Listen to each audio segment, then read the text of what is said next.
Okay, so radical bromination of alkanes.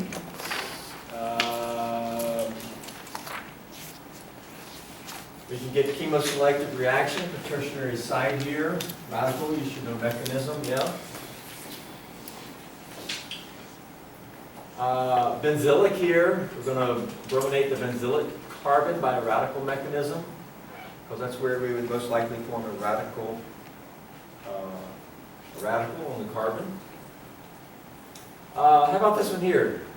NBS. When you see NBS, it's just a source of bromine radicals, typically with either light or peroxides. Okay, radical bromination, you got to recognize that. Where's the best place to make radical here? Just like cation, where's the best place to make carbocation? Allylic, right? Next to alkene, allylic, right? And then that radical can start reacting with actually NBS, and okay. Anytime you consider CNBS, you can just consider it, think about it just like Br2. And we get what?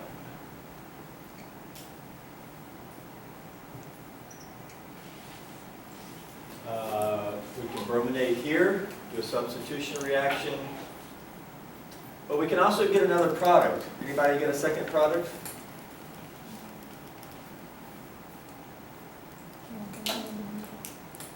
Anybody get a second product?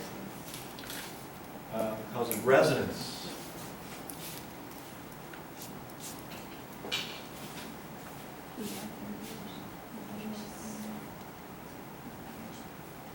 Okay. We can also get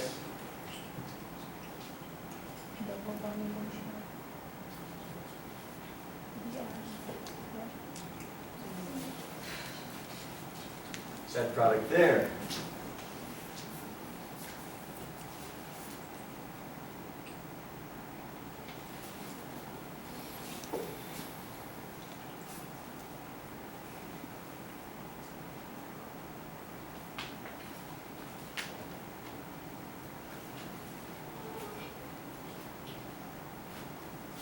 Because this is going to generate a radical here, right? Can we do resonance over radical? Yes. One electron moves in here, one electron moves in here to make pi bond there. The other electron moves out here. And what does that give?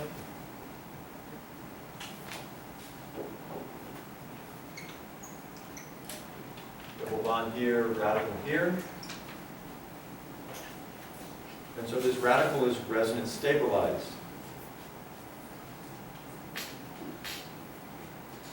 There's no charge, so we can't really say it's charged delocalized. Resonance structure. But then this can capture a bromine from like NBS. And that's how you would get the second product. Okay?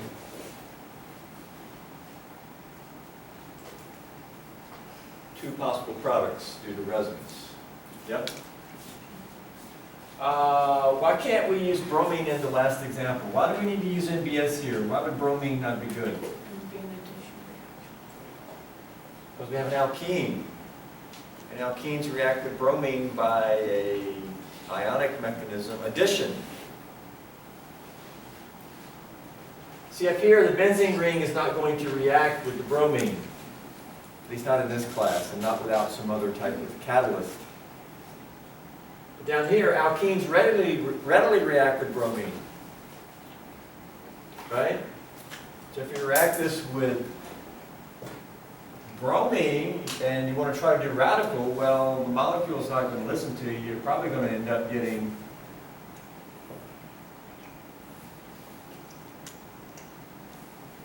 the vicinal dibromide from our old alkene mechanism.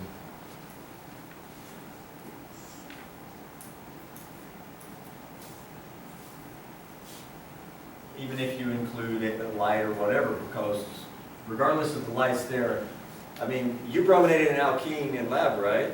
Transphobine? Was the light on? Yeah.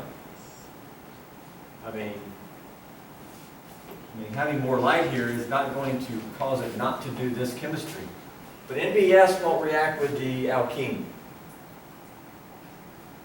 NBS is only going to do radical. All right. Why is the ability to put a bromine on an alkene so important?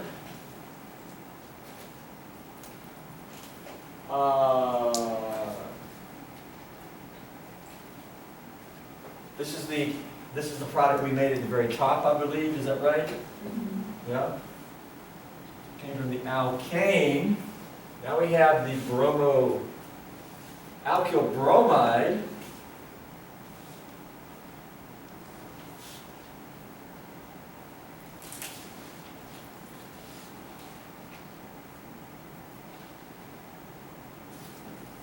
Now you cannot do much chemistry with alkanes other than combust them, burn them, cook your hamburgers, and propane, whatnot. But you can also do radical halogenation. Otherwise, you can't do much chemistry here with these. They don't have pi bond, lone pair, no leaving group. Okay, they're pretty kind of boring. But now we have a leaving group that we put on there by this radical bromination. Now what chemistry can we do? Well, we could maybe react this with,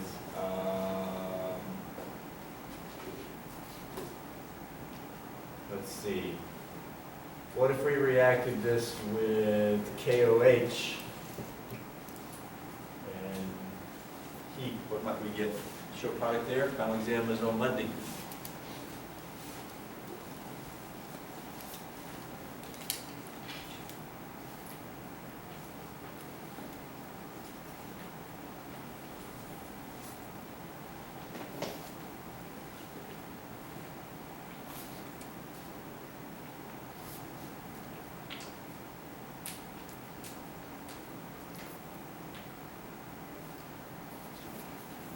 Anybody have a product? If so, can you name your product?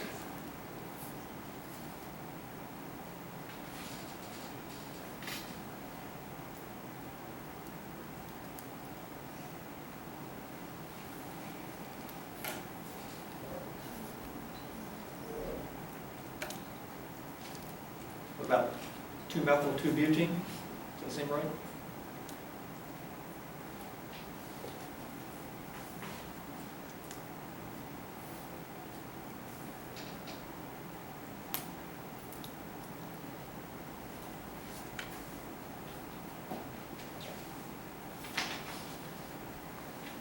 Somebody have a product? Well, we need to redraw it. That's not sufficient enough. I fear that you're not going to be able to see what you're really doing.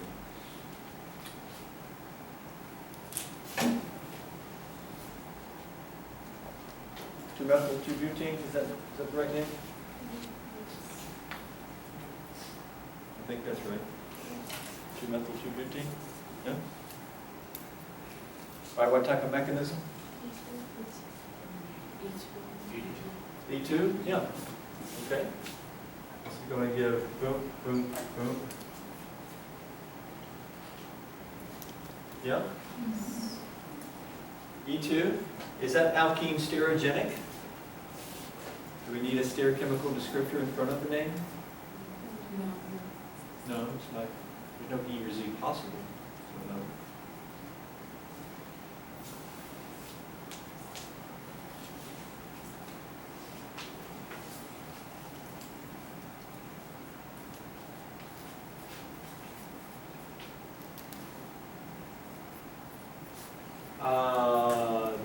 Then, well, what if we treated this with maybe, what if I just heat this in ethanol? Solve it in ethanol and cook it up for 30 minutes.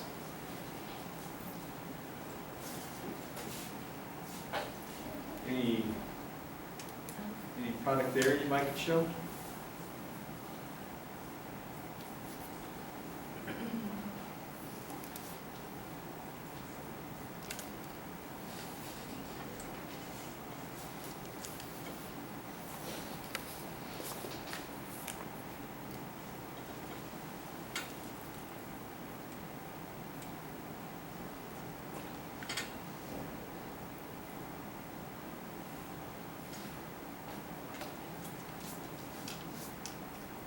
Somebody got a product?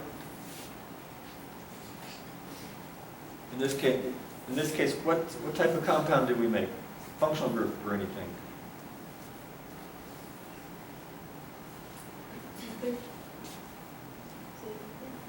What? Ether? You got an ether?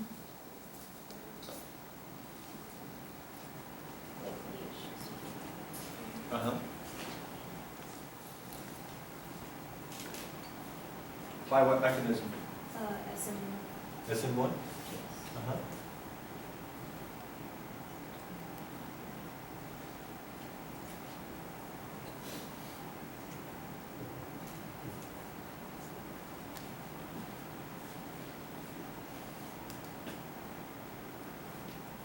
How about that ether?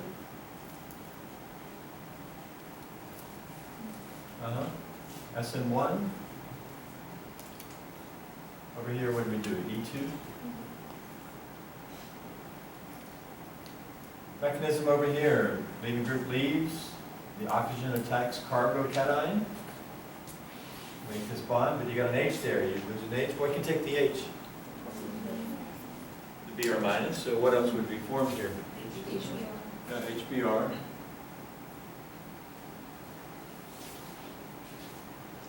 Maybe get that ether.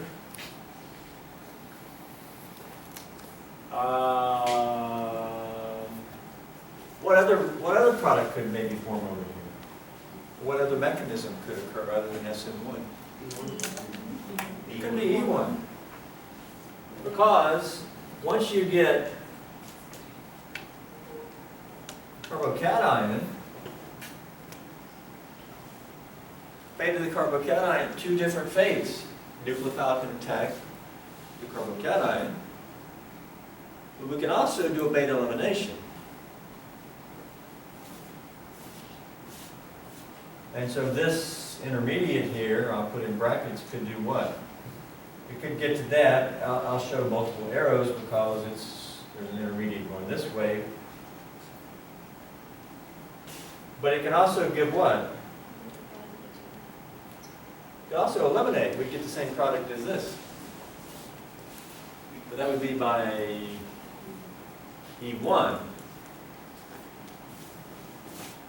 Right? Yeah, E1 and SN1 always compete. Is there a way we can make one favored over the other, E1 versus SN1? Heat.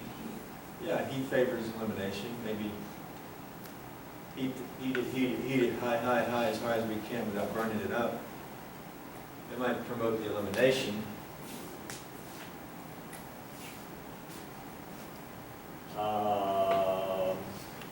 Let's see, this is an alkene here. What if we reacted this with BH3 followed by hydrogen peroxide and sodium hydroxide? What would that give?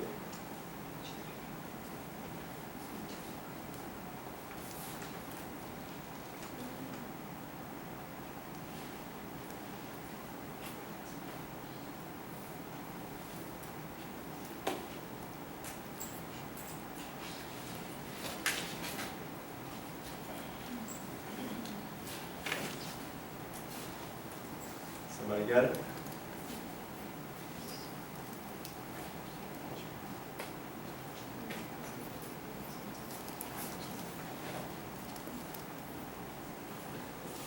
What type of product we're making here? What is hydrogenation, oxidation? What do you get here?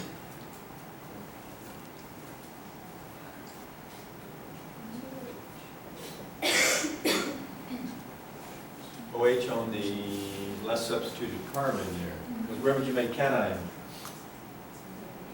If this involved a carbocation, would you make it on the left or right? On the right of the alkenes, yeah? Well, this is where the nucleophile ends up on the other carbon, if you think about carbocation chemistry. Now, there's no carbocation formed in this reaction, but we can hydrate an alkene, yeah? Make this alcohol.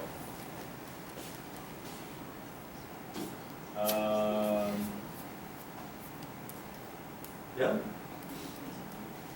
What if we treated this alcohol with sodium and then came back with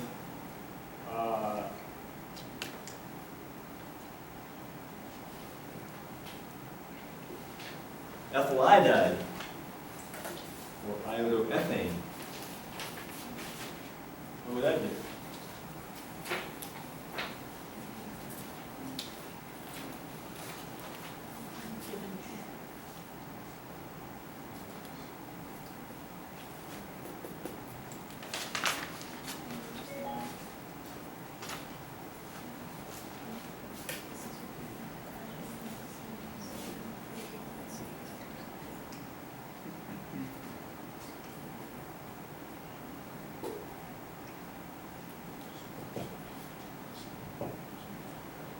Give that ether. We're into ether synthesis. Is that, if you bump up the iodine, wouldn't it just be two carbons, not, would it just oh, just, Iodine used to be bonded there, now the oxygen is.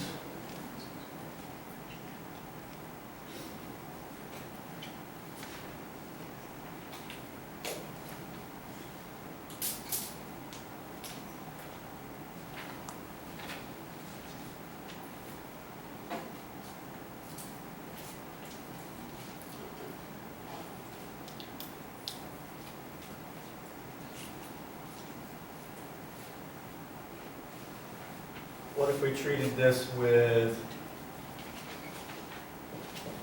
H2 and palladium on carbon? What would that give?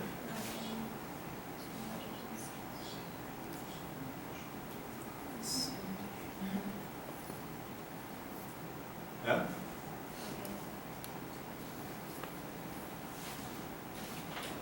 It would give, wait for it.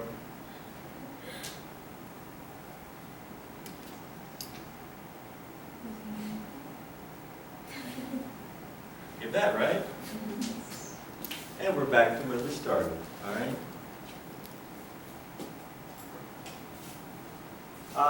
What if you treated this with H2SO4? Perhaps, what might happen there? Did you propose a product?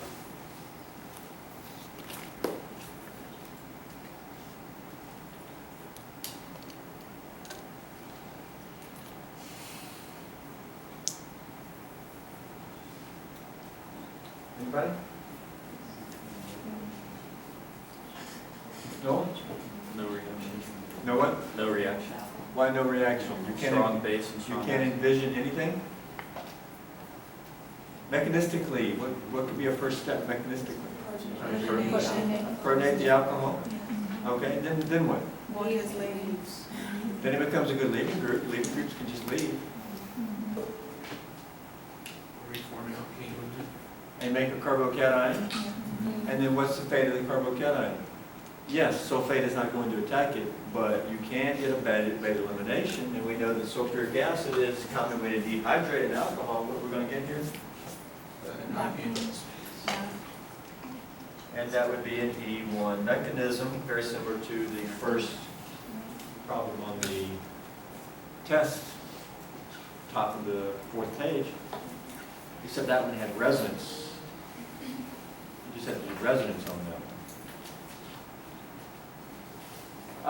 We can keep going. Basically, what I'm trying to illustrate here is once you get the leaving group on there, the bromine by a radical bromination, now you can do all types of chemistry. And you can convert it to maybe an alkene. Can you do alchemistry with alkenes? And I could have showed 101 reactions with alkenes. Okay? So the radical halogenation turns your pretty boring and inert, almost inert hydrocarbon into something with a leaving group, and now you do all types of chemistry with that leaving group. And you go on and on and on. And you could eventually build up to some maybe complex molecule, a drug or something. All right. So that's a little bit of review as well. Now, in organic 2, you'll learn more reactions, including something like a Grignard reaction, which is a very important reaction in organic chemistry. You can find that on the Wikipedia. Y'all familiar with Wikipedia? Pretty good resource.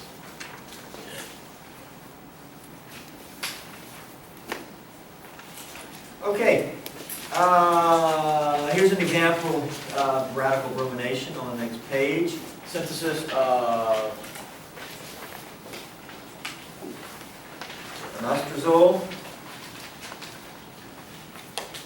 Compound 2 here, it's a breast cancer drug. In the synthesis of this compound, what are they doing when they go from compound 21 to 22?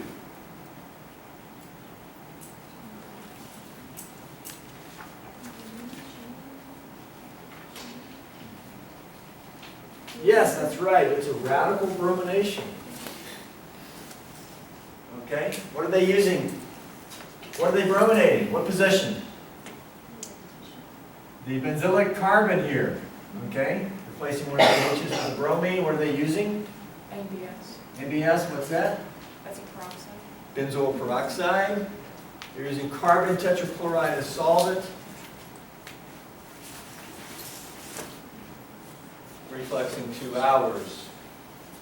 Why are they putting a bromine on? So then they can come back to this nitrogen compound, nitrogen anion here, and these electrons come in here and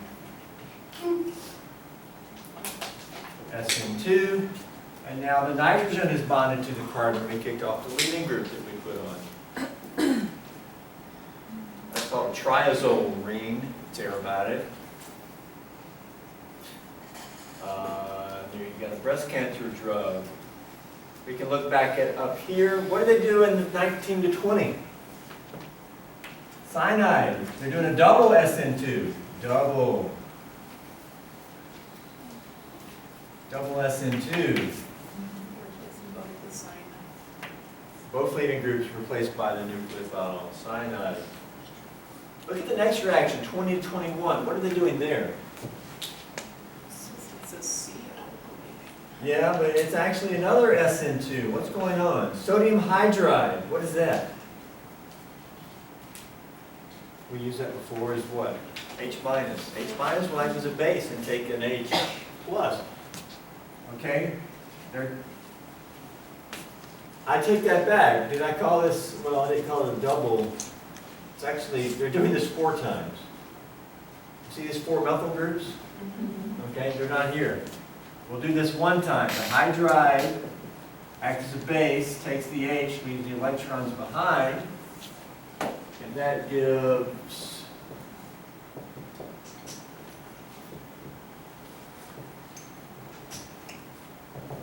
carbanion, yeah.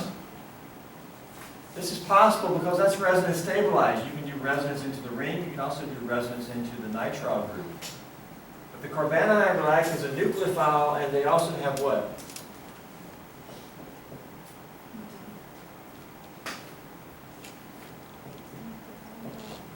Methyl iodide, and this attacks the carbon, kicks off the iodine, and now we have put, this is now bonded to what? A methyl. They do that 4 times. Because you have 2 H's here and you have 2 H's there. They do that 4 times, so they're using 4 equivalents. DMF is solvent. See, alkylation. We're putting another alkyl group on the carbon. We now have a methyl added to the carbon. Methyl's an alkyl. Yeah? That's all pretty straightforward chemistry that we have covered to make a drug that treats breast cancer.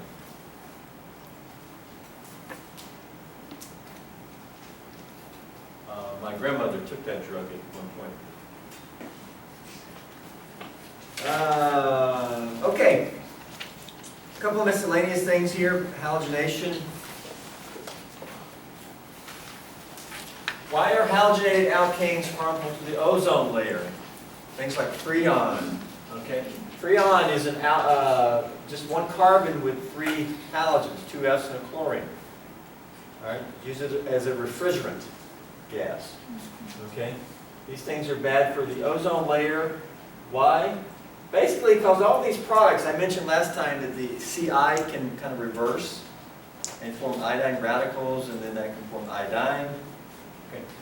Other ones can reverse as well, especially with sunlight. Sunlight or high heat.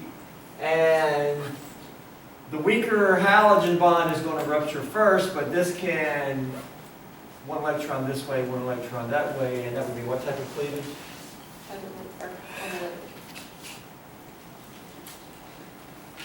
Homolytic cleavage, and we can get maybe something like this radical plus what? Chlorine radical. Okay? Basically, your halogen bonds are susceptible to being homolytically cleaved to produce a halogen radical. Again, iodine is most likely. Now, if this is contained, and you have multiple of these, what could you envision forming here? Chlorine gas. These could couple and you make Cl2. Well, that's how you get iodine from the either company. And that's favored. I showed you that on the previous page. But the important thing here is we're making radicals. Well, this can also react with ozone, O3. Radicals will react with ozone, and a chemical reaction will take place, and you'll destroy your ozone. You'll convert it to something else. I'm not going to show that chemistry. I don't know that I could.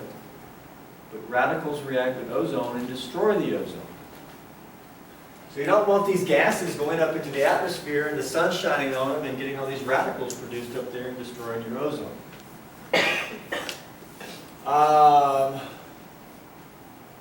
Methyl bromide, even something as simple as that, it's only one halogen. It's used as a fumigant. I told you a story about how warehouses spray it and it kills all the roaches, right? Because it's very reactive for SN2. Nucleophiles attack, kick off the bromine.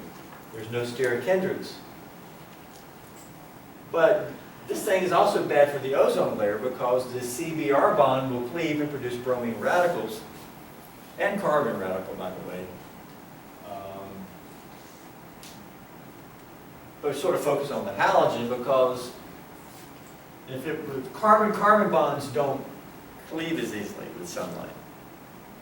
It's the carbon-halogen bond.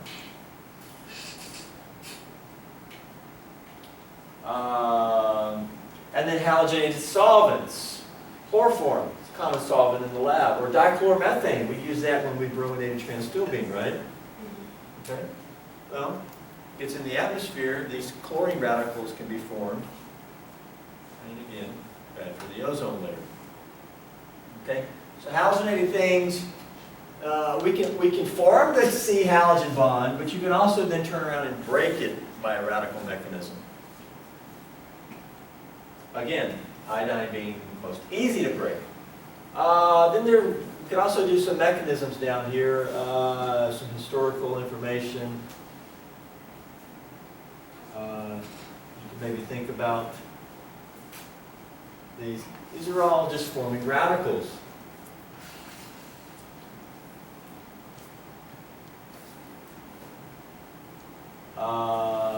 For example, here, okay. And by the way, Faraday, who you know from physics class, right? Actually discovered this reaction. Faraday was also a chemist. And next time you talk about Faraday in physics, make sure you mention that Faraday was also a chemist. Okay. Let's see. With heat or something, what can we do? Homolytically cleave one of these, yeah?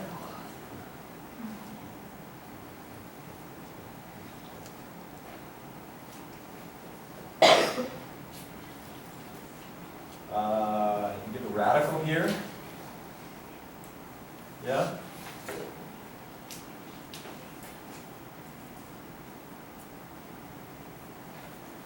Right? Plus CO radical.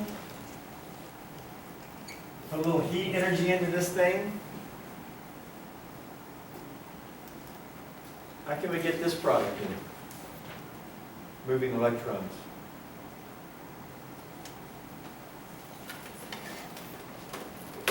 Yeah, you can go straight there. What if one of these electrons teamed up with that one and made a bond between these two carbons? That would be a second bond, and it would be a pi bond. And then this electron went that way. What would that give? Now we give that plus what? A chlorine radical. Well, guess what? These two chlorine radicals could team up, and what would they make? This electron teams up with this electron. What does that make? Well, there's your chlorine gas. It's basically radicals forming and then some beta.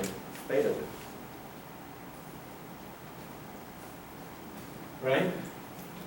And so Faraday discovered if you take this compound and heat it to a high temperature, you can create these two. Now this is probably a gas. It'll go away.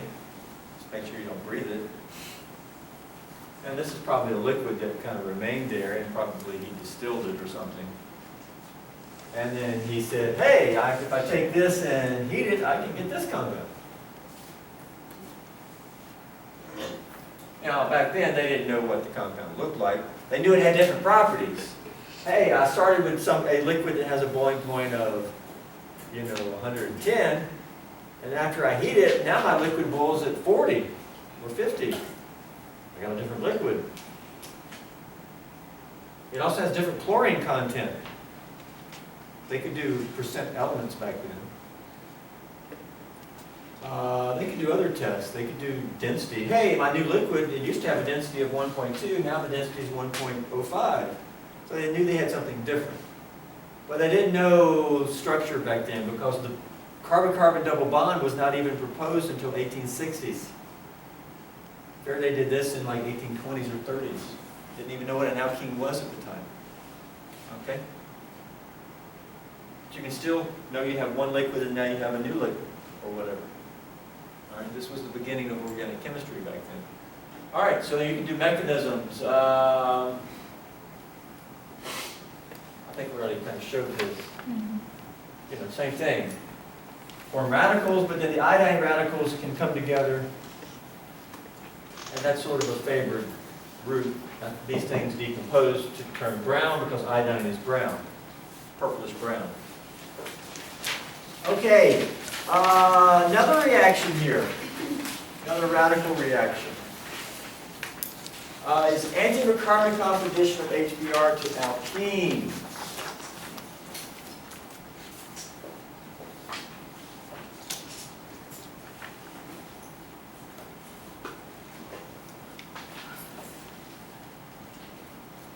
This reaction was actually on the alkene puzzle. And by the way, that puzzle will be good for review. Okay, because your alkene reactions, you certainly want to review them. It's a collection of reactions there. But really you need to review because it's certain specific reactions. You have to recognize, stereochemistry. Where, to me, and I think hopefully I'll state this, the chemistry that we just got through covering, substitution elimination, that chemistry, if you think about it, is more just, becomes intuitive. You think mechanistically, and you can do anything. You know basic steps for these mechanisms. Okay, and rely on your basic mechanistic knowledge. The alkene reaction is a little bit different. The alkene reactions, you just have to recognize, okay, BH3 does what to an alkene? There's a little bit more memorization of those. And that's why I think it needs a little bit more review. Because you can look at it, but I just can't remember what this all does because it's just a little bit less intuitive. Substitution elimination should be very intuitive, basic steps. Okay? It's more of a thought process. All right? And rely on your mechanistic thinking.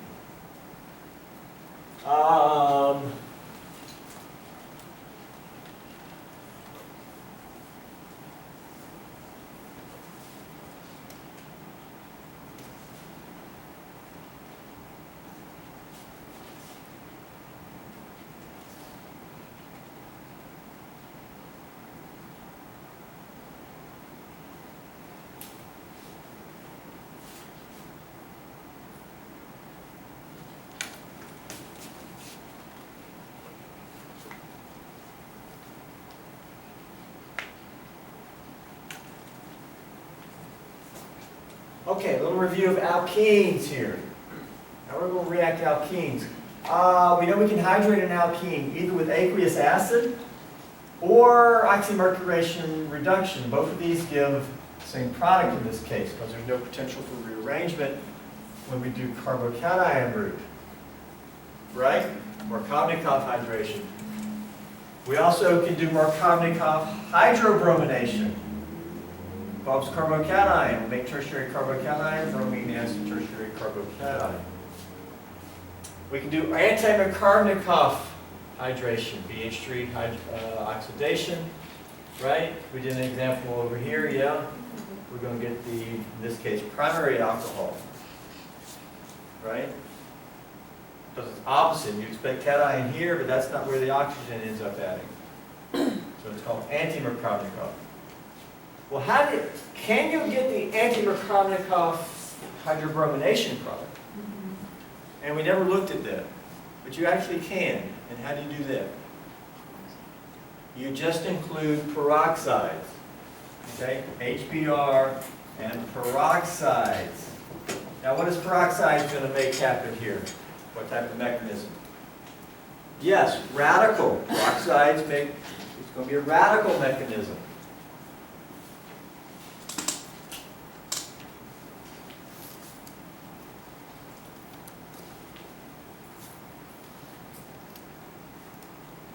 If you include peroxides, you will get the anti-Markovnikov product, the reverse regiochemistry. Look at the alkene puzzle. There was one on there, yeah? Okay, but I never mentioned it.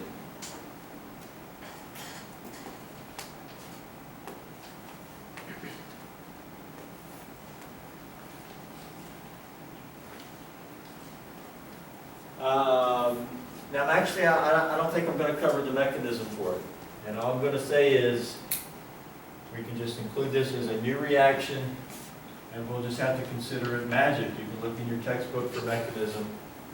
But addition of peroxides gives reverse regiochemistry here. It's a radical mechanism. In terms of the mechanism, the same question, where would you rather make cation, left or right? Left. Same thing with radical. You make radical on the left, but it comes from reacting pi bond. And that radical ends up capturing an H, not a Br. All right?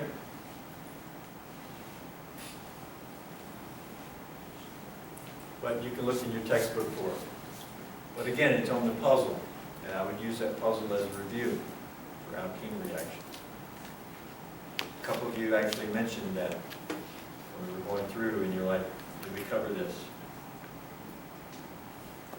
I said we would mention it later. Okay?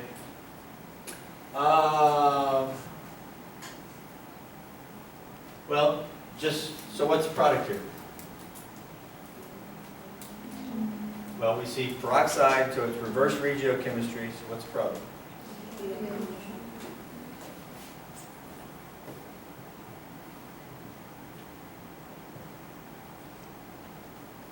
Yes, we are here. Okay. New H down here. Oh, we got stereochemistry though. We got two substituents on the ring. Are these groups going to be cis or trans?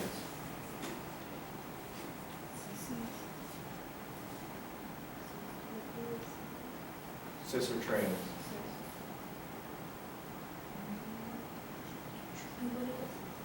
Cis or trans? Well, we really didn't look at mechanism, but the answer is going to be both. A radical is like a carbocation in terms of this. It's going to come from both sides. Just like if it was carbocation, okay. Question, how many stereoisomers possible for this compound here? Total.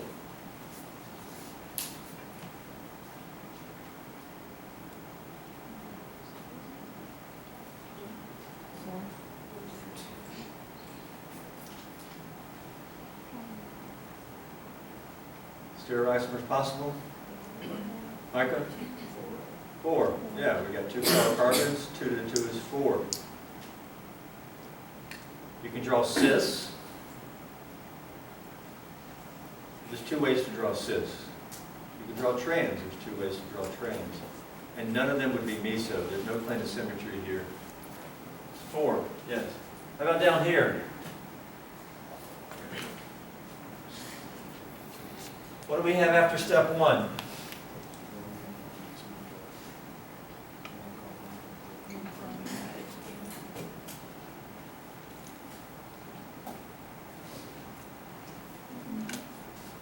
Yeah? Because if we didn't have the peroxide, where would the bromine be? Second carbon. We got peroxide, we know it reverses it. Yes?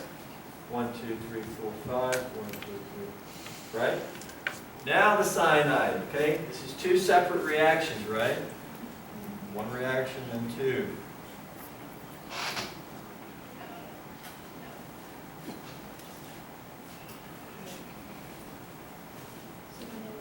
And then come back with cyanide, and we have, you're just going to displace the bromine, right? SN2. And so we can make this nitrile compound, the cyano group. Yep.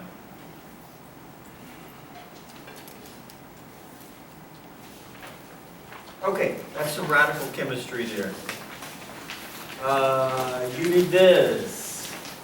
UV Diz. Let's take a 2-minute break and we'll cover UV Diz.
electromagnetic spectrum, an immense scale used to measure the wavelengths of all kinds of radiation.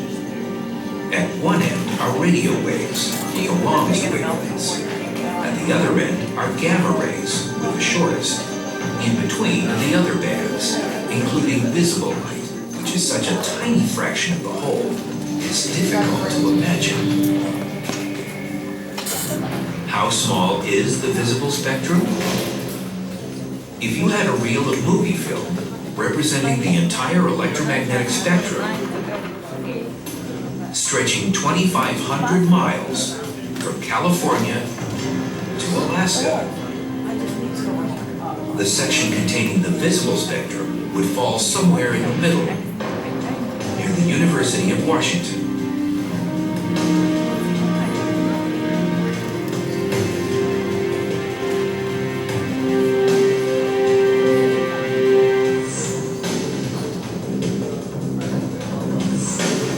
This frame is the whole visible spectrum. It is one frame and over 2,000 miles of tape, and it's everything that the human eye can see. The importance of this frame is that the stars emit almost all of their light in this part of the spectrum. And even though the light is visible, it still contains hidden tools. The secrets are in the spectrum itself. The visible light in this lamp comes from hydrogen gas excited by electricity to form a glowing plasma, similar to what happens in a nebula. By viewing the lamp through a diffraction grating, we can split the light up into 3 narrow lines on the spectrum, a virtual fingerprint of light, unique to hydrogen alone. So in the spectrum, we see 3 features. One is red, one is a light blue, and the other is a deep blue. This pattern of wavelengths is absolutely unique to hydrogen, and there's no way to confuse hydrogen in the spectrum with any other element.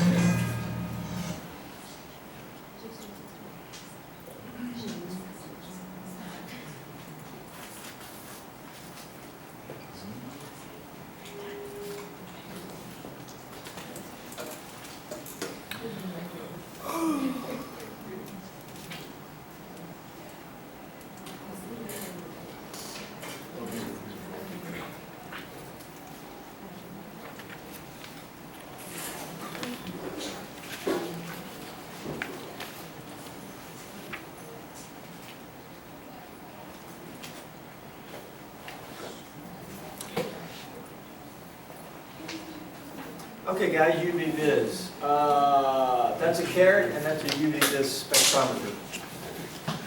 Alright, about the same size as an IR upstairs. Okay, there's a light source. But here we're dealing with ultraviolet and visible.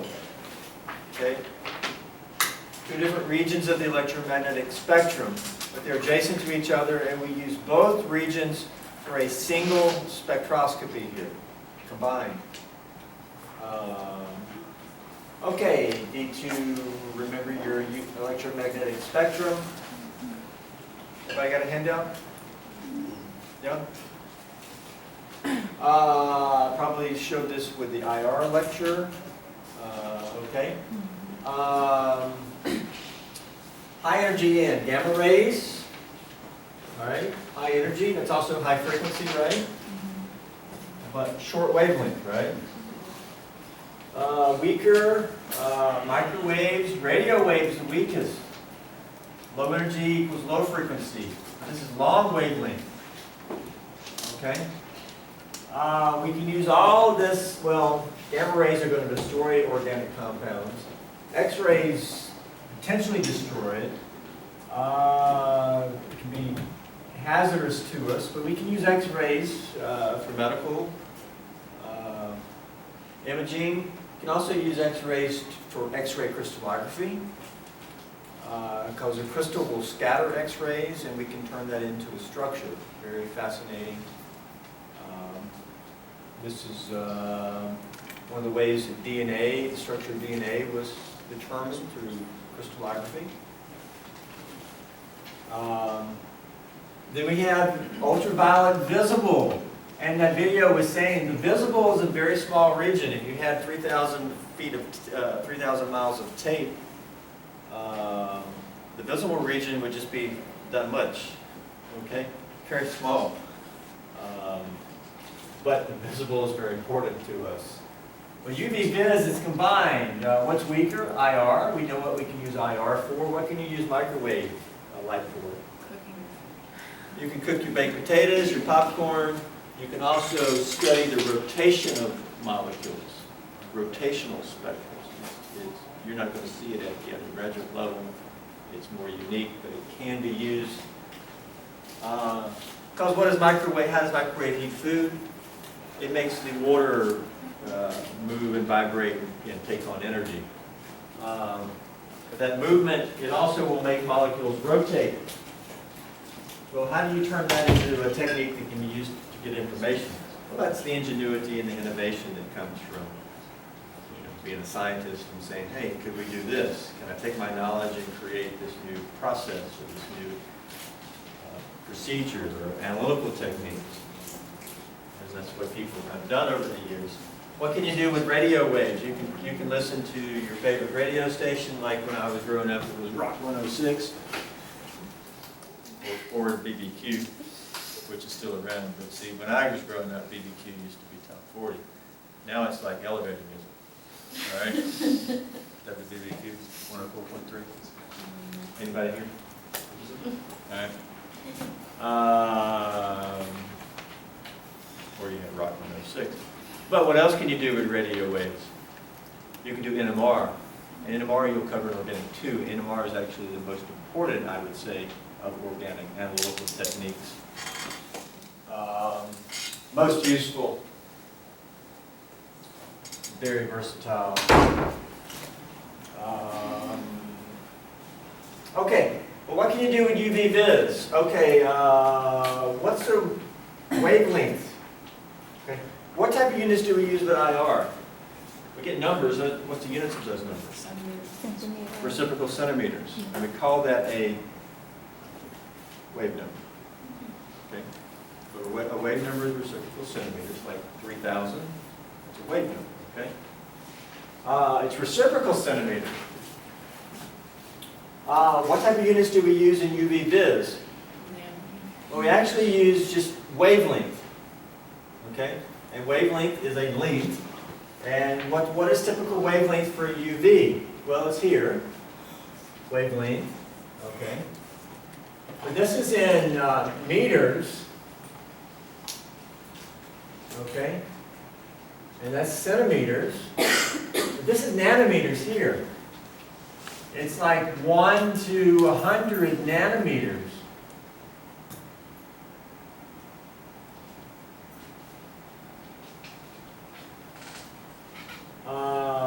But hundreds.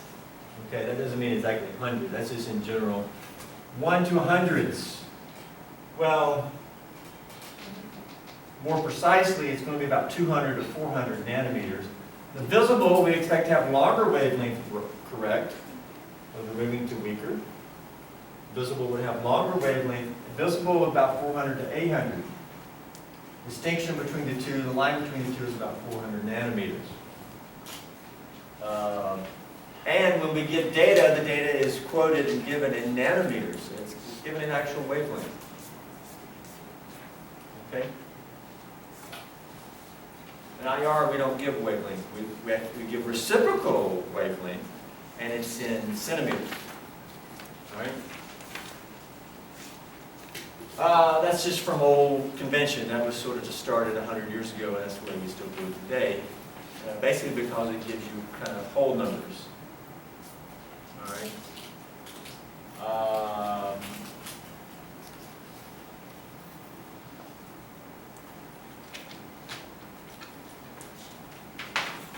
Okay, here's an example of a UV vis spectrum. Sorry, I'm here. Okay. We have wavelength, as I mentioned. That's the numbers we're going to give our data.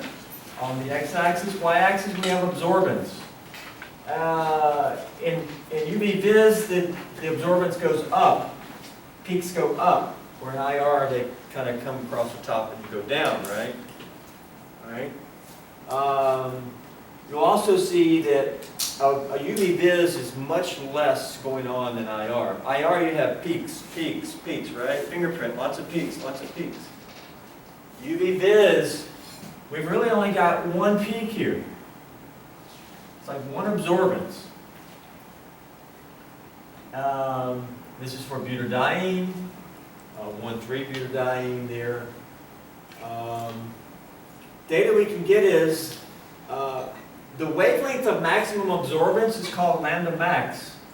Wavelength of maximum absorbance. And this is the compound absorbing, okay? Here we're starting at 200. It absorbs, it's absorbing light. Wow, a lot of absorbance. And then the absorbance starts tailing off as we go to a longer wavelength.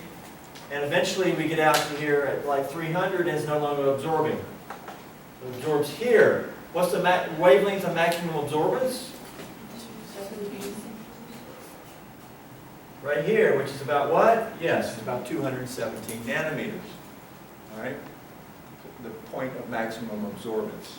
Wavelength of maximum absorbance. That becomes a physical constant. Like a melting point or a density.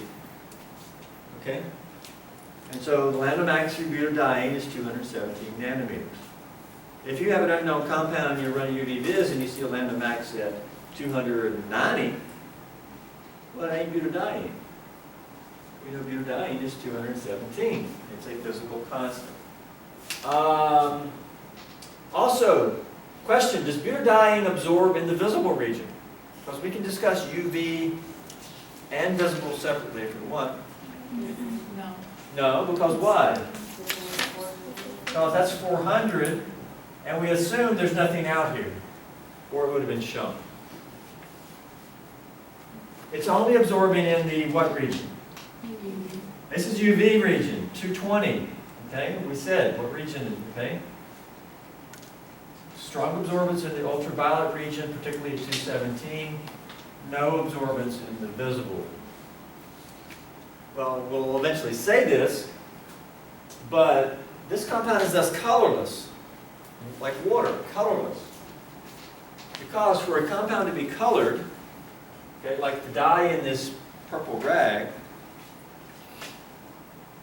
when will a compound be colored? What makes a compound colored? When it absorbs in the visible.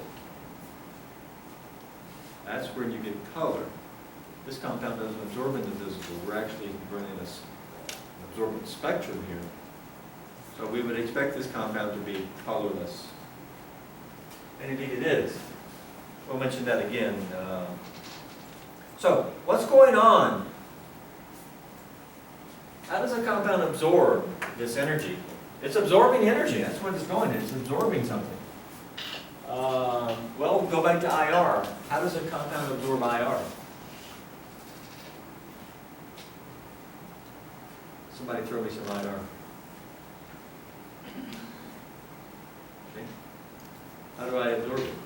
If you threw me a baseball, I would hold up my hand and with my glove maybe and catch it. How does the compound catch the IR? How does it take it, absorb it? Increasing vibration, isn't it? Okay. What type of energy? 5.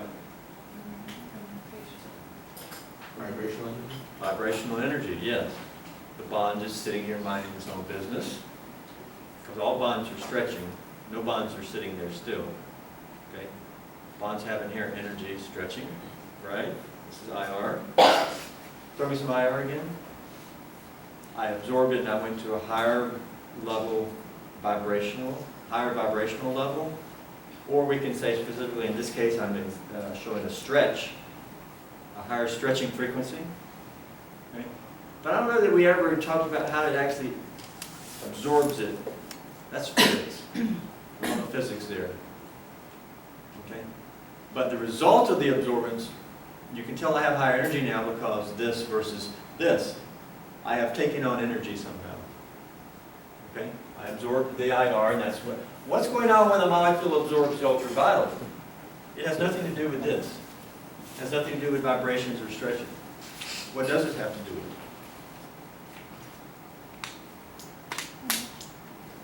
With ultraviolet and visible an electron gets excited.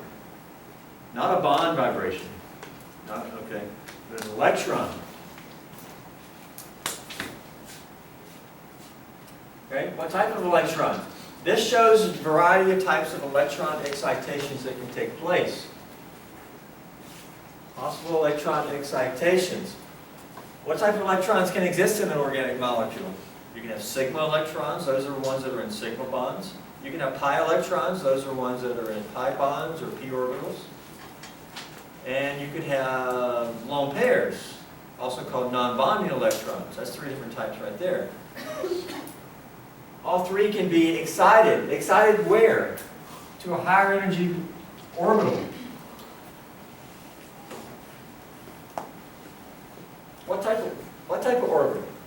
I mean, just look at a compound. I mean, acetone.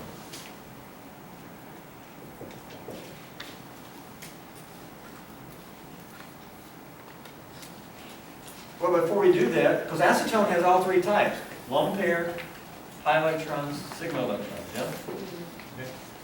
Let's look over here. Then we're going to have to add what orbital? Where's the electron exciting to? First off, which electrons are most easily excited of the 3 I described?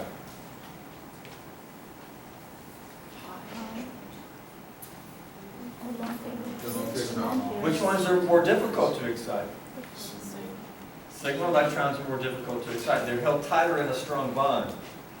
Harder to excite. Which ones are easiest to excite? Lone pairs, because they're not bonded. Yes, okay. We can see that here. By the way, which electrons are the most stable?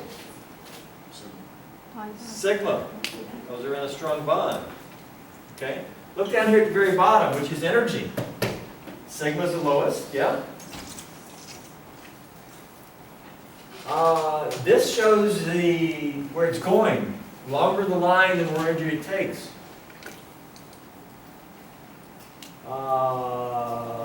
Right here. A lot of energy to excite sigma. Look at pi. Now there's some variations here. Not as much energy needed. What about non-bonding electrons? N on this graph. Not as much energy needed there. Okay. Also, sigma's lowest, then pi, then lone pair. Okay. So those trends are here. All right. So these electrons, the lone pair is most easily excited. Excited where though? I mean, where are these electrons sitting and where are we exciting them to? What type of orbital are these in? We said these are in an sp2 hybrid, right? We talked about hybridization. You should know that very readily. They're in a hybrid orbital. So when we excite them, where are we exciting them to? What type of orbital?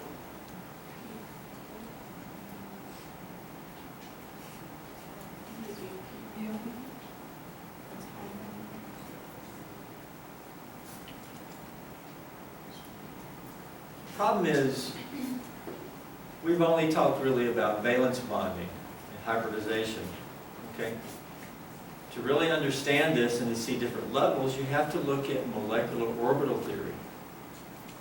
And if you look at molecular orbital theory, it gives you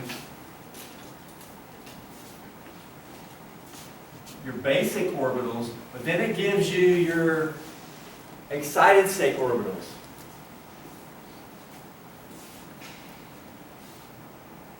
And so you have to know some molecular orbital theory to understand the levels here. And molecular orbital theory is based a lot on math. Okay? But it's a theory that is very useful and it works actually more than valence bonding theory does. For example, you use molecular orbital theory to explain what's going on with UV vis. Okay?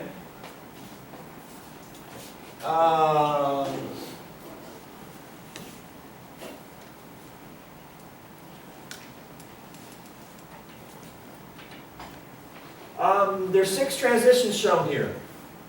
Which one takes the most energy? This one here. Okay?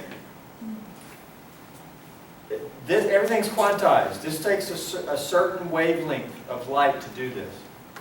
Is this wavelength going to be longer or shorter than the wavelength that does these other transitions? Longer or shorter?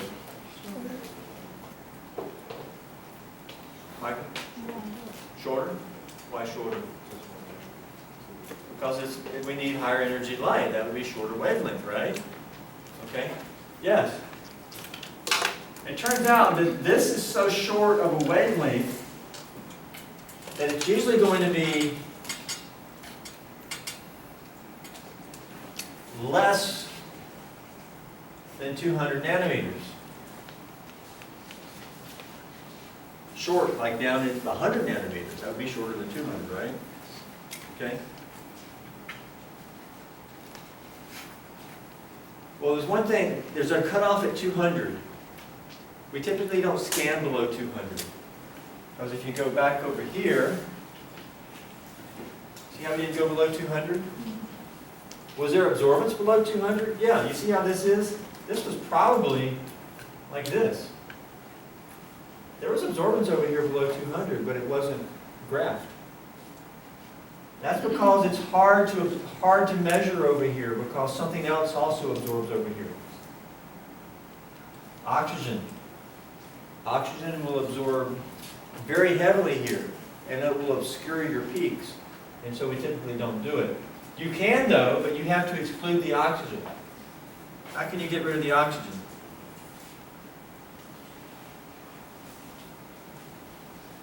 You do it under vacuum. That pulls out the oxygen.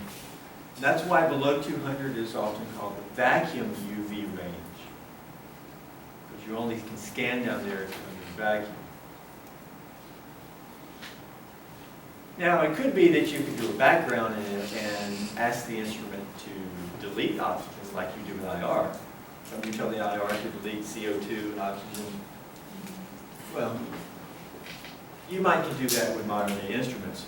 But still, what I'm trying to tell you is why is it called vacuum UV below 200? Because in the old days, you had to do it under vacuum to get rid of the oxygen. Okay? But you should also understand that your transitions that take a lot of energy, I'm telling you that they usually fall in the vacuum UV range.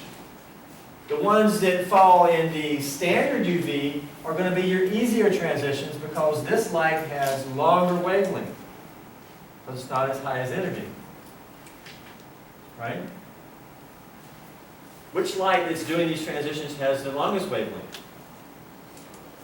Down there, because it's the lowest amount of energy. Again, everything is quantized. You give this too much energy and this is not going to take place. You have to give it just the right amount of energy. And that's going to be a longer wavelength than this. Okay. Here's another actual spectrum of this compound here.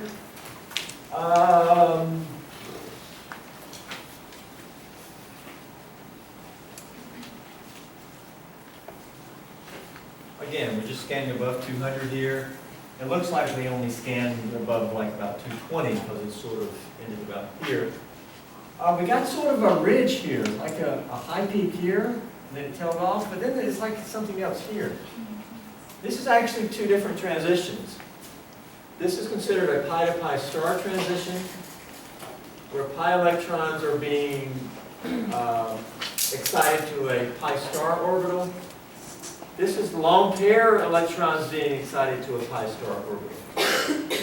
Which are easy to excite, pi electrons or lone pairs? Lone pairs, easier to excite. So does it make sense that this happened with longer wavelength? Lower energy light did this. Lower energy light did this. Higher energy light did this. What's lambda max here? Right here, which is what? About 240. This over here would be called sort of a local maximum. That'd be kind of your global max, a local maximum. What's the tallest peak in the United States? Is it Mount McKinley still?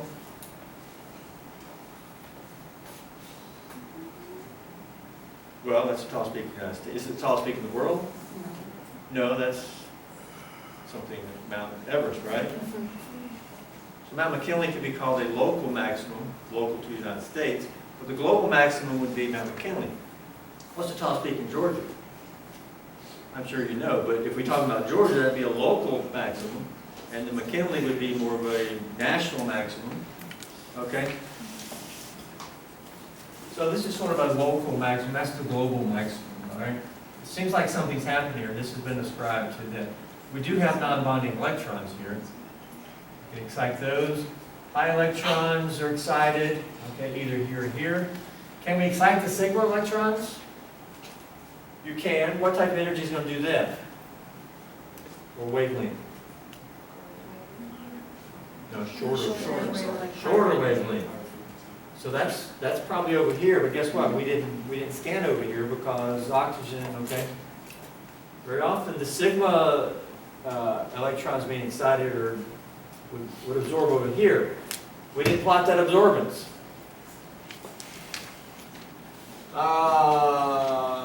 Okay. Over here. Here's beta-carotene. What's lambda max of beta-carotene? Well, the answer is given, but it's right there, right? Which is what? About 440. Okay? And then there's a little here. By the way, back over here, I should have stated it, but a very important peak, because it's usually the most intense, is the pi to pi star, because it tends to be the most intense. You see how pi to pi star is the most intense? It usually is what gives you your lambda max. Pi to pi star, most intense. Here, this is probably pi to pi star. Does beta-carotene have any pi electrons? Certainly, it has plenty.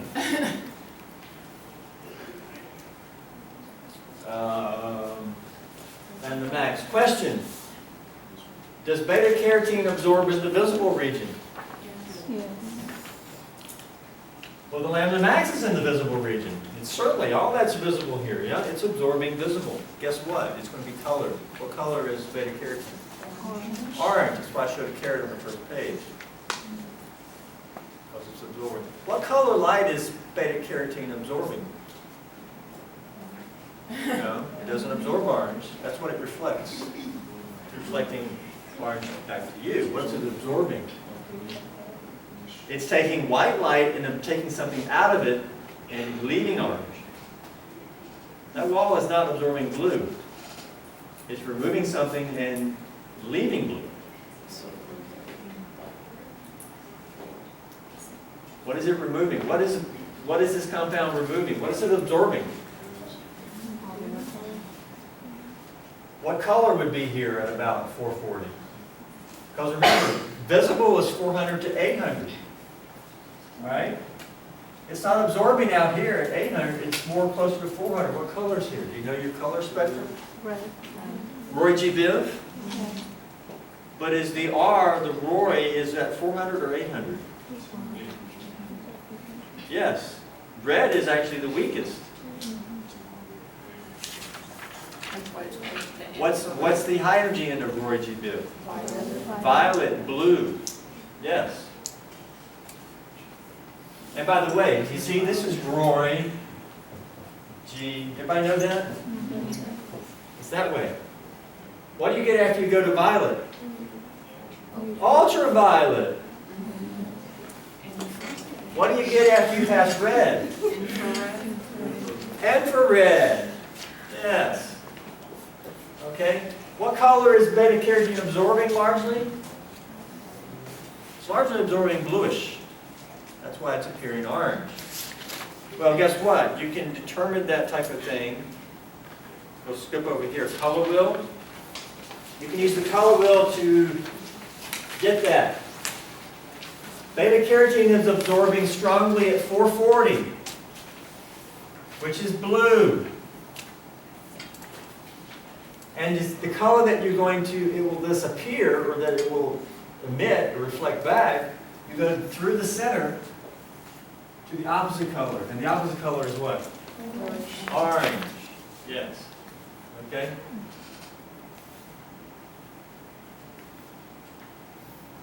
What if a compound absorbs heavily at 780? What color will it be? It'll be green, because it's largely absorbing red, and it will thus appear green. All right? The molecules in that paint are absorbing what color? They're absorbing orange. They're absorbing about 600, the opposite of beta-carotene. Because if you remove orange from white light, you'll be blue. Okay? Why is the lambda max for beta-carotene shifted so far to the right? That is, how can we call a shift to the right? Because sometimes the spectrum can be drawn the other way. Shifted to the right is also called what?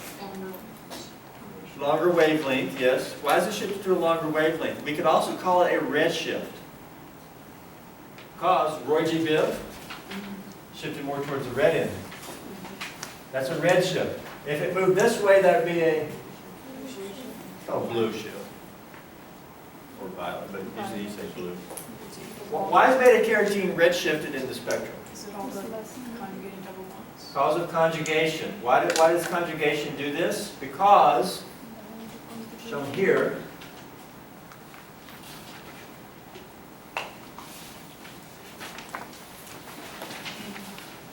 first off, I'm going to go back real quick.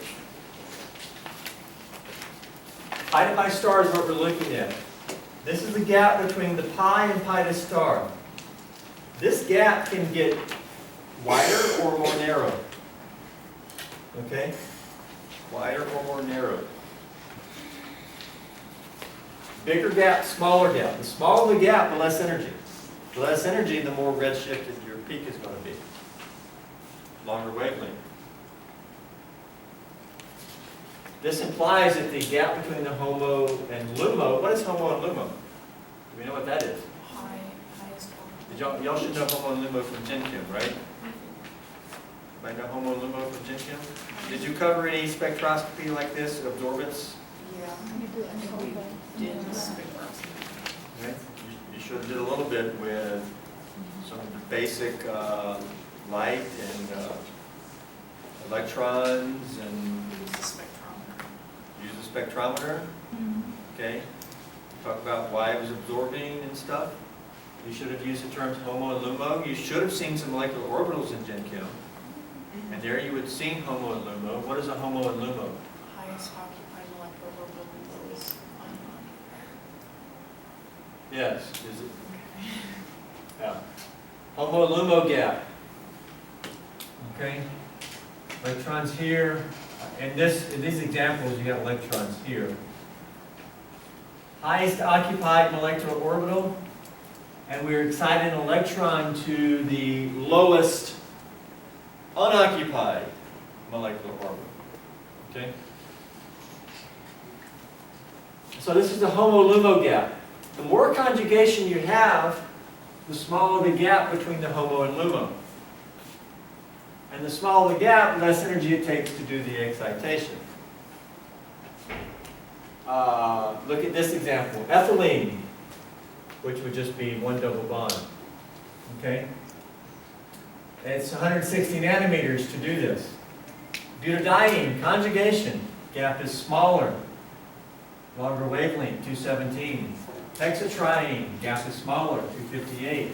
Octatetraene, gap is smaller, 290. We can keep going. Eventually, you'll get to where the lambda max is indivisible. That is above 400. Okay? This is 4 double bonds conjugated. How many double bonds do we have conjugated in beta-carotene? You counted them yet? Yes, it's 11. It's a lot of conjugation. That's going to push it more and more. And the lambda max is actually now indivisible. High absorbance in the visible, that's why it's colored. And we saw why it's actually orange.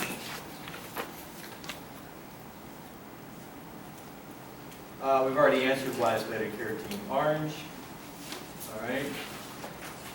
Color wheel. This is the type of question you may see. Which one would have the highest lambda max? Again, highest doesn't mean intensity. Highest refers to wavelength, higher wavelength. Which one's going to absorb at the maximum absorbance at the highest? Or you can call it longest wavelength. What is really the question? Which one's the most conjugated? Which one's most conjugated? That's really the question. And which one is it? The third. From highest, that would be highest, one. What would be next? Then the second. Are these the same, or is one more conjugated? One's more conjugated, the other one's not. This one's conjugated double bond. That's 2, and this is 3. Okay?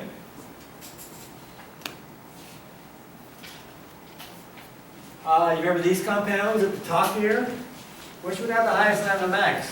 Transtylbene or transtylbene-bromide? Friends still be with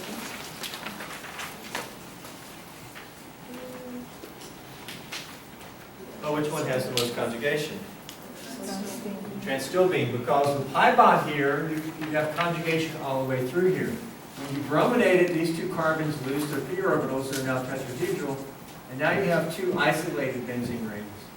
More extended conjugation here, higher conjugation is going to make lambda max move towards the right, longer wavelength, redshifted. This one. We did Diels-Alder, yeah? This was the start material, the dienophile for the Diels-Alder, and this was the product. Which one would have the higher lambda max?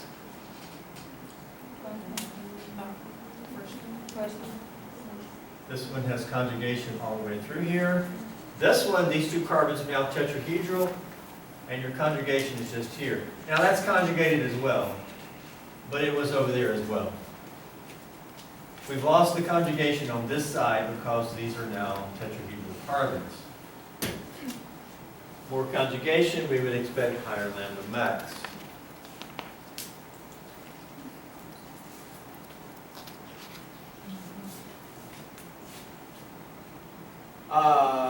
Have you ever used ultraviolet before? Yeah. You use it this week in lab, yeah? UV light?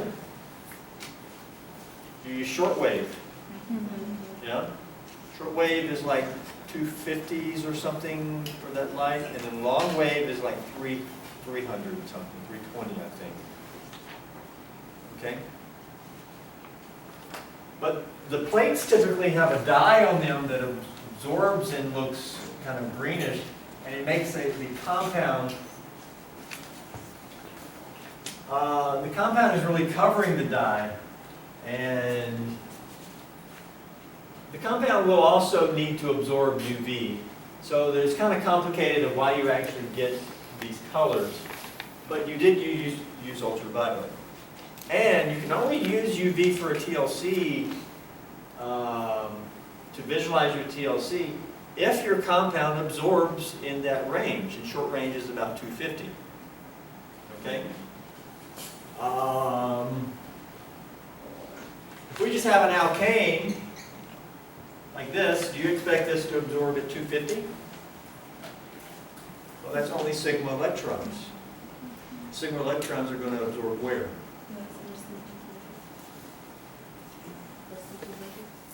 Less than 200, which we call the vacuum UV range, right? Yeah. That will not show up under UV with the UV lights we use in lab. Okay. But if we have an aromatic ring or something, now we have pi electrons, these are easier to excite. Especially if we maybe put something with a long pair. Now we have electrons that are way easy to excite, and they will be excited in that 200 to 300 range, and now the UV light we use will make them glow. Okay? Color indicators. What type of indicators did you use in Gen Chem in your lab? Have you used phenolphthalein before? Yeah? Anybody use phenolphthalein? Yes. Other indicators? Okay, phenolphthalein. It's either colorless or magenta. Y'all remember magenta? One of the Characters on Blue's Clues? Yeah? Yeah, magenta was. Okay. What is magenta? Pinkish or something? Yeah? Okay, it's either colorless. It's colorless when acidic. Under acidic conditions, it's colorless. Under basic conditions, it's magenta. And so you can use this to tell pH or something. Why? Well, under basic conditions, this is converted to an anion. Yeah? But now we could show chemistry, these electrons here, these electrons here, these electrons here, and kick that oxygen off. Can that oxygen be a leaving group? Can a neutral oxygen be a leaving group? No.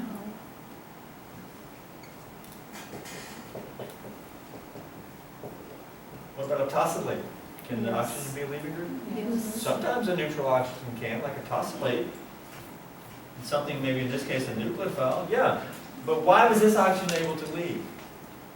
Because the resulting anion was resonance stabilized. Okay? Is this resonance stabilized anion? Yeah, resonance stabilized. It's also internal, which helps it. But what's the difference? Back over here, well, let's look over here first. Here you have conjugation all the way through here. Conjugation, conjugation. Mainly because that carbon, it has a p orbital. But over here,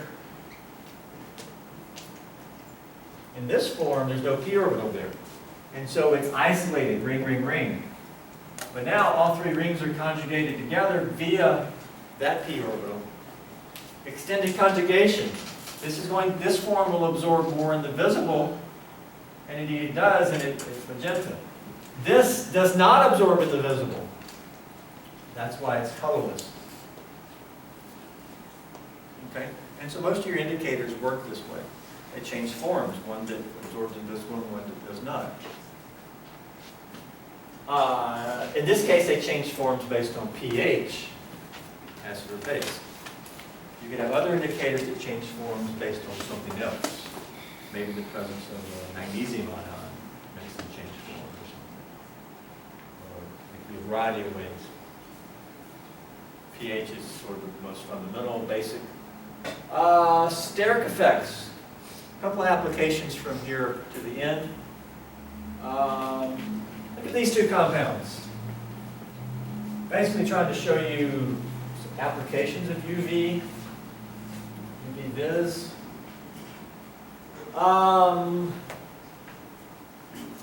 This is called a chalcone, and here it's trans, here the double bond is cis. These have different lambda maxes. Why is this one lower?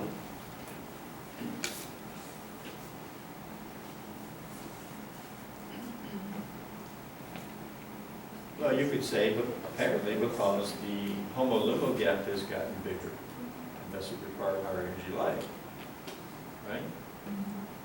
But then I'll ask you, well, why did the homo-lumo gap get bigger?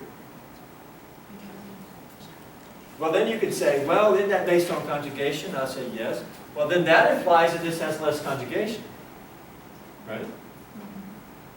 Well, then I'm going to ask you, well, why does it have less conjugation? Because structurally, it looks like it's the same p orbitals. Why does the lower one have less conjugation?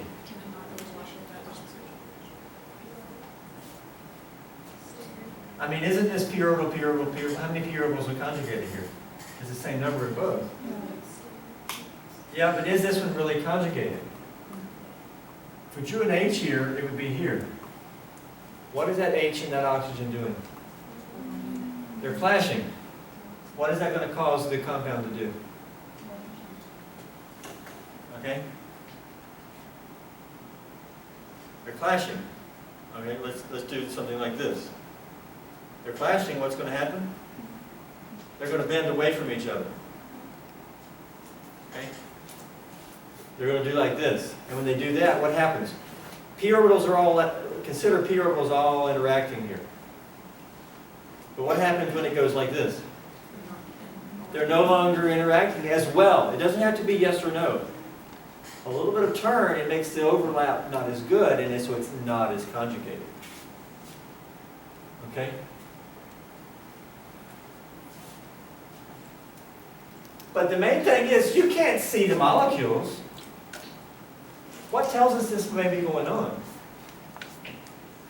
That right there tells us that something is going on with the conjugation. And now we can start coming up with some type of rationale. And once we come up with a hypothesis to explain this 280 versus 300, well then maybe we can look for other ways to support our hypothesis. Because you don't just want to rely on one piece of data, you could, okay? So this is how steric effects can influence, and how we can judge steric effects and conjugation. What color are these compounds most likely? But more importantly, here's a question. Which one is more likely to be yellow? If I told you one of these was colorless and one of these was pale yellow, which one would be pale yellow? The one with the higher Lambda max. That means it's sort of red-shifted, and if the maximum absorbance is to the right, that means possibly the minor absorbance as it tails off is also more to the right. See, the top one, the Lambda max is 300. I mean, we can do 300. 400 is here, right? That's visible. The maximum is 300, but guess what? It may absorb a little bit in the visible. And if you barely absorb into the visible, what color are you going to be?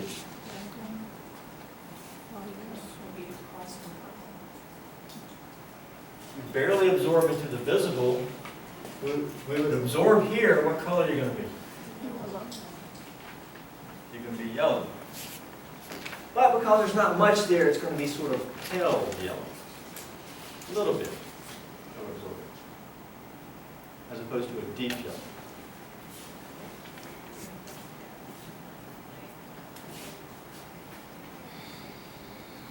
Where are we at? There. What is this? This is light. Eyesight. Eyesight, important.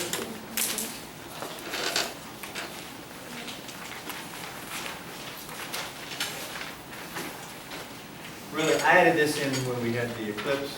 When was it? Like a year or two ago? Yeah. You don't want to look at the sun, because intense sunlight will cause something to happen to your molecules here. All right? Well, you can look at it. But intense light causes what? Electrons to excite. Well, what can happen after they excite? They can do chemistry. They can, yeah. All right? And we're not going to talk about that, but the excited state can then do something. Hey, you made me mad. Now I'm gonna start reacting. Okay, you excited me. That's it. You can take a look at that if you like. Fluorescence. What is fluorescence? Basically, fading the electrons. What happens after the electron is excited? Here we go. Here's my electron. Somebody throw me some UV and excite me. Woo, I'm up here now. I just absorbed the energy. I'm excited. Okay, what can I do? Am I going to stay up here the rest of my life? It will come back. And when it comes back down, what happens? It releases the energy. But how is the energy released? It can be released as heat or thermal motion, heat. How else can it be emitted? It can actually be re-emitted as light. And I can then start giving off light. But guess what? Often, you shine certain light on me up here, but I don't just emit the same light back. Because often this electron can kind of drop a little bit through some other mechanism, maybe a little bit of heat release. Then I give off the light, but there's less energy to give off. And so the light that's giving off is going to have a longer wavelength than the light that was absorbed. And this is what fluorescence is. Because in fluorescence, this is two spectrum here. This is the absorbance spectrum. Okay? This is what it's absorbing, but this is what it's emitting. It emits light of longer wavelength because the light that it's emitting has lower energy. because it, like I've already tried to say, it loses some energy somehow, then it emits light of lower energy. If you shine the ultraviolet light on tonic water, it will glow blue.